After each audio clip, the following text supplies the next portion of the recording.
రాజకీయ రంగంలో సినీ రంగంలో అద్భుతమైనటువంటి వారి యొక్క సమర్థతను శక్తి ప్రదర్శించిన వ్యక్తి.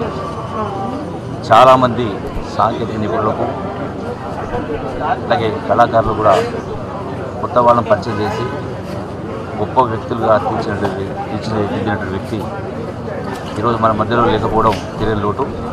రాష్ట్రానికే కాదు దేశంలో కూడా ఒక గొప్ప అగ్రగామి దర్శకుడుగా ఉన్నటువంటి వ్యక్తి. మరి అటువంటి మహనీయుడు లేని లోటు చాలా బాధాకరమైన విషయం. వారి కుటుంబానికే కాకుండా యావత్ తెలుగు ప్రజలందరూ కూడా బాధాకరమైన విషయం. వారి కుటుంబానికి ప్రగాఢ సానుభూతి తెలియజేస్తూ ఈ యొక్క అంత్యక్రియల్ని ప్రభుత్వ లాంఛనాలతో ఏర్పాటు చేసి నిర్వహిస్తారు.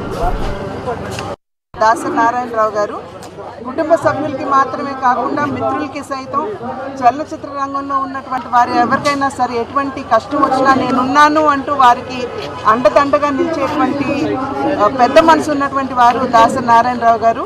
ఇవాళ వారు పరమపదించడం అన్నది తెలుగు చలనచిత్ర రంగానికి కేవలం వారి కుటుంబానికి మాత్రమే కాకుండా తెలుగు చలనచిత్రానికి ఇది తీరని లోటు. వారి ఆత్మకి శాంతి కలిగించాలని చెప్పి భగవంతుని ప్రార్థిస్తున్నాను.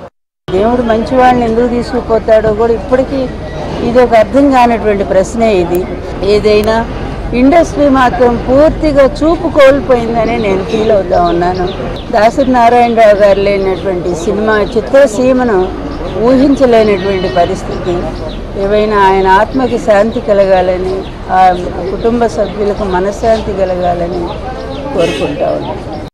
నేను చేసిన మొట్టమొదటి సినిమా దర్శకుడు ఆయన చాలా జనరేషన్స్కి చాలా ఆస్తి గురించి వెళ్ళారని మాత్రమే చెప్పగలుగుతాను.